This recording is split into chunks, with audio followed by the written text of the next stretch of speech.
Bismillahirrahmanirrahim. Assalamualaikum warahmatullahi wabarakatuh.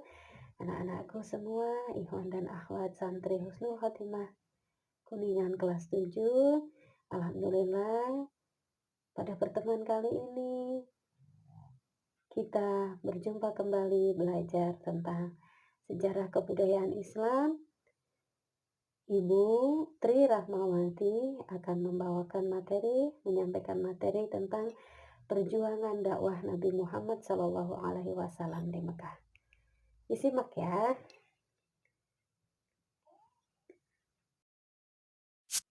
Perjuangan dakwah Nabi Muhammad SAW di Mekah. Kita akan membahas 4 subbab. Yang pertama adalah kondisi masyarakat pra-Islam, dilihat dari akidah, kemudian dari sosial masyarakat, dan dilihat dari segi ekonomi. Kemudian subbab yang kedua, sejarah perjalanan hidup Nabi Muhammad SAW, tentang kelahiran Nabi Muhammad SAW, masa kecil Nabi Muhammad SAW, masa remaja hingga dewasa Nabi Muhammad SAW. Subbab selanjutnya mengenai permulaan Nabi Muhammad SAW diangkat menjadi Nabi dan Rasul. Kemudian yang terakhir adalah strategi dakwah Nabi Muhammad SAW di Mekah. Dakwah secara sembunyi-sembunyi dan dakwah secara terang-terangan.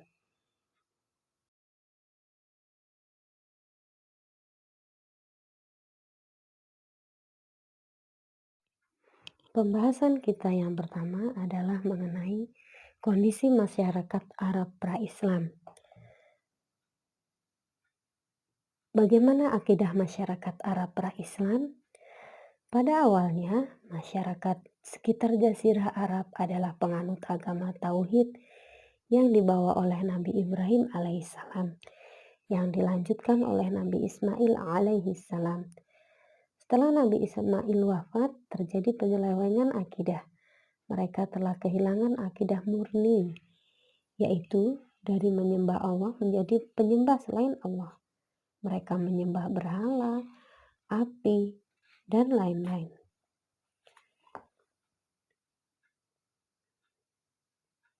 Selain penyembah berhala, masyarakat Jazirah Arab juga terdiri atas penganut agama Majusi dan Nasrani. Melihat kondisi Jazirah Arab tersebut, tidaklah salah jika masa itu disebut masa jahiliyah atau masa kebodohan. Bukan berarti mereka tidak cerdas, akan tetapi mereka telah kehilangan akidah murni, yaitu dari menyembah Allah menjadi menyembah selain Allah. Selanjutnya, kita akan belajar tentang sosial masyarakat Arab pra-Islam. Pada hakikatnya, masyarakat Arab memiliki kepribadian yang sangat baik. Mereka dermawan, tepat janji, pantang menyerah, senang membantu, dan hidup sederhana. Akan tetapi, karakter masyarakat Arab tersebut mulai tergerus pada masa jahiliyah, hingga terjadi kerusakan moral secara besar-besaran. Masyarakat Arab pada saat itu banyak sekali yang melakukan hal-hal buruk seperti berjudi, minum khamar, merampok, dan berzina. Kedudukan wanita saat itu dipandang rendah oleh kaum lelaki. Bahkan tidak segan mereka mengubur hidup-hidup bayi perempuan mereka. Na'udzubillahi min dzalik. Selanjutnya, kita belajar tentang ekonomi masyarakat Arab pra-Islam. Pada saat itu, pergerakan ekonomi masyarakat Arab didominasi oleh perdagangan. Mereka menggunakan pasar bukan hanya untuk proses jual beli saja, tetapi juga sebagai pusat peradaban, yaitu menjadi sarana tempat pertemuan para sastrawan, penyair, dan orator. Selain itu, masyarakat Arab juga bermata pencarian sebagai petani dan peternak.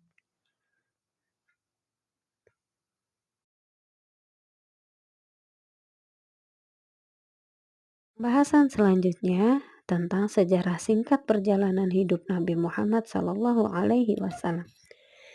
Yang pertama, tentang kelahiran Nabi Muhammad SAW.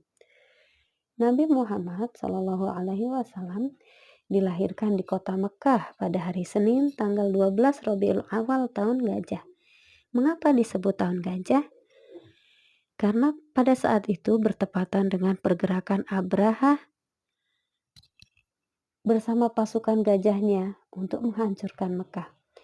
Akan tetapi, atas kuasa Allah, niat buruk Abraha gagal.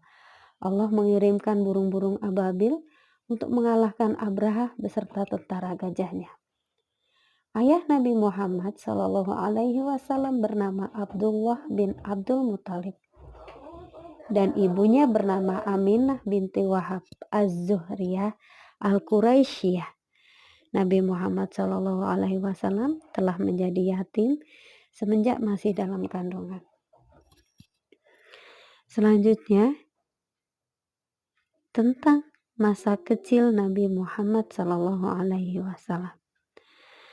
Ketika masih bayi, Muhammad Shallallahu Alaihi Wasallam disusukan dan diasuh oleh Halimah binti Sa'diyah di perkampungan Bani Sa'd sampai usianya menjelang 5 tahun. Saat dalam asuhan tersebut, suatu hari Muhammad Shallallahu Alaihi Wasallam ditangkap oleh 2 orang misterius berpakaian putih. Kedua orang tersebut membelah dada Muhammad Shallallahu Alaihi Wasallam dengan pisau. Mereka mengambil dan membuang sebuah benda berwarna hitam dari dalam dada Muhammad Shallallahu Alaihi Wasallam. Saat memasuki usia 6 tahun, Muhammad Shallallahu Alaihi Wasallam diajak oleh ibunya ke Madinah untuk berziarah ke makam ayahnya. Namun dalam perjalanan pulang, ibu Muhammad Shallallahu Alaihi Wasallam wafat di desa Abwa. Di sana, ibunda Muhammad Shallallahu Alaihi Wasallam dimakamkan. Kemudian Muhammad Shallallahu Alaihi Wasallam diasuh oleh kakeknya selama 2 tahun. Saat berusia 8 tahun, kakek Muhammad Shallallahu Alaihi Wasallam meninggal. Sepeninggal kakeknya, Muhammad Shallallahu Alaihi Wasallam diasuh oleh pamannya yang bernama Abu Thalib. Saat bersama pamannya inilah Muhammad Shallallahu Alaihi Wasallam belajar hidup mandiri dengan menjadi penggembala kambing dan berdagang.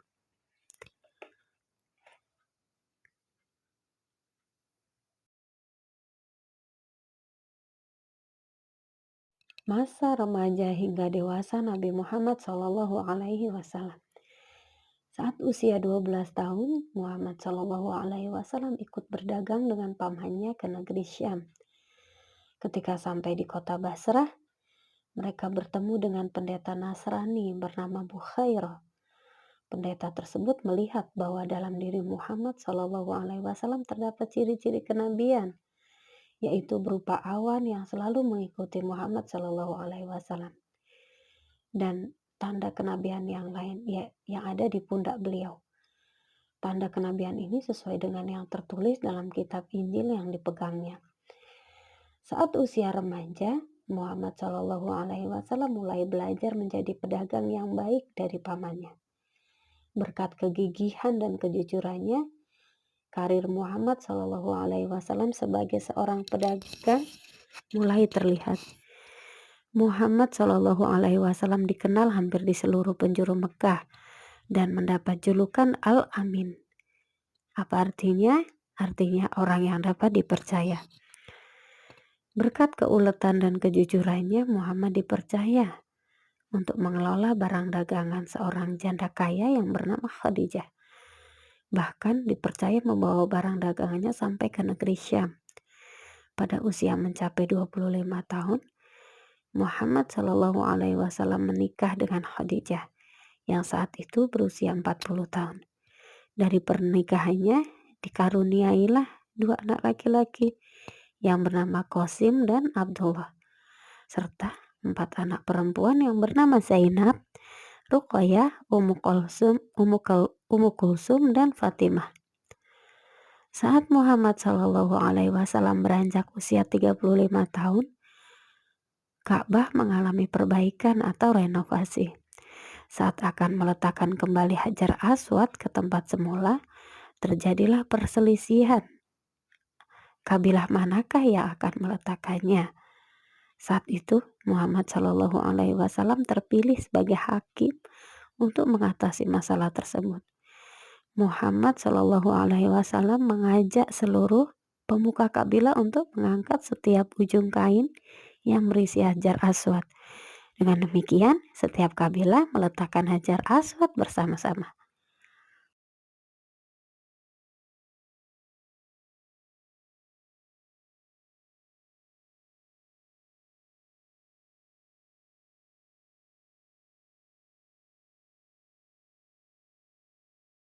Pembahasan selanjutnya mengenai permulaan Nabi Muhammad Shallallahu Alaihi Wasallam diangkat menjadi Nabi dan Rasul. Nabi Muhammad Shallallahu Alaihi Wasallam sering melakukan tahanus atau mengasingkan diri saat berusia 40 tahun. Beliau bertahanus di Gua Hira. Di tempat tersebut, Nabi Muhammad Shallallahu Alaihi Wasallam merenungi keadaan masyarakat yang banyak mengalami kerusakan akidah dan moral. Pada tanggal 17 Ramadan, malaikat Jibril datang menghampiri Nabi Muhammad Shallallahu Alaihi Wasallam untuk menyampaikan wahyu yang pertama dan berkata, "Bacalah." Nabi Muhammad Shallallahu Alaihi Wasallam berkata, "Aku tidak bisa membaca." Kemudian malaikat Jibril memegangi dan merangkul beliau. 3 kali malaikat Jibril berkata, "Bacalah." Dan 3 kali pula dijawab oleh Nabi Muhammad, "Aku tidak bisa membaca." Saat itulah turun wahyu pertama, yaitu surat Al-Alaq ayat 1-5.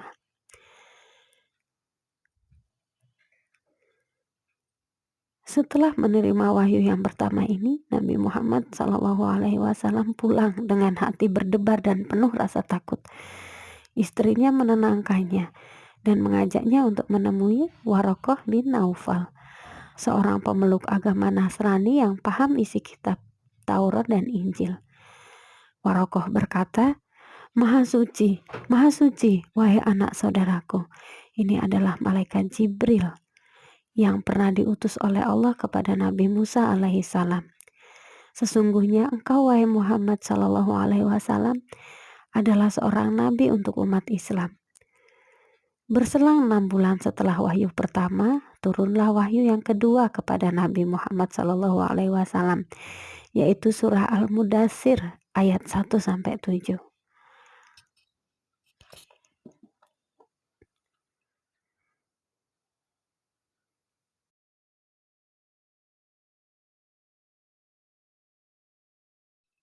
Pembahasan selanjutnya mengenai strategi dakwah Nabi Muhammad Shallallahu Alaihi Wasallam di Mekah.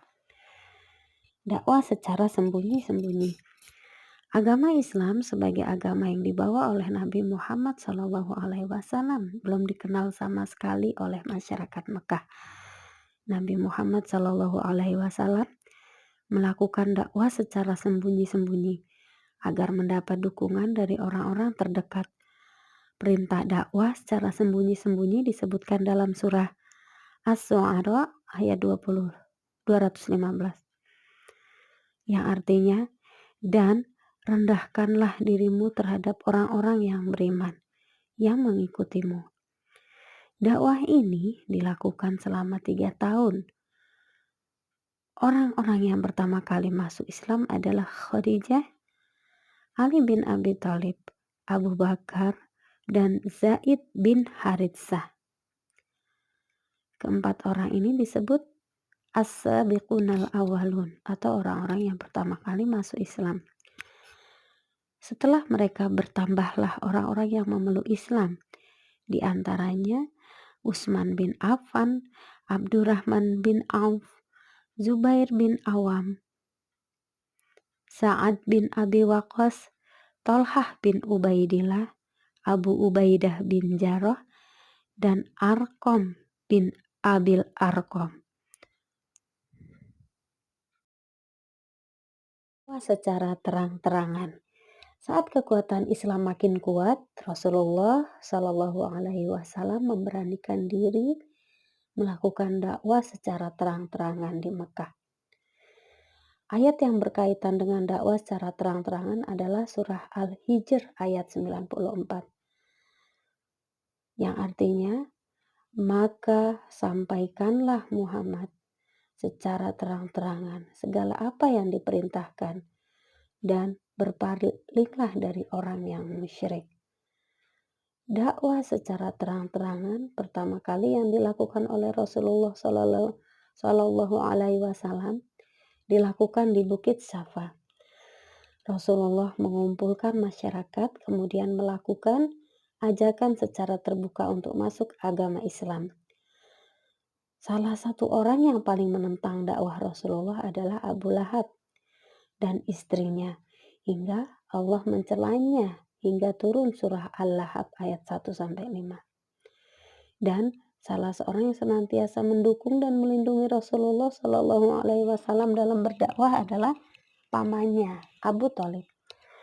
Meskipun tidak mau masuk Islam, namun Abu Thalib berjanji melindungi Nabi Muhammad Shallallahu Alaihi Wasallam dari gangguan kaum kafir Quraisy. Islam diperkuat oleh Umar bin Khattab yang semula merupakan penentang utama ajakan ajaran Islam. Akhirnya sadar dan masuk Islam secara tulus tanpa ada paksaan. Sejak Umar masuk Islam, dakwah Rasulullah Shallallahu Alaihi Wasallam secara terang-terangan semakin kuat.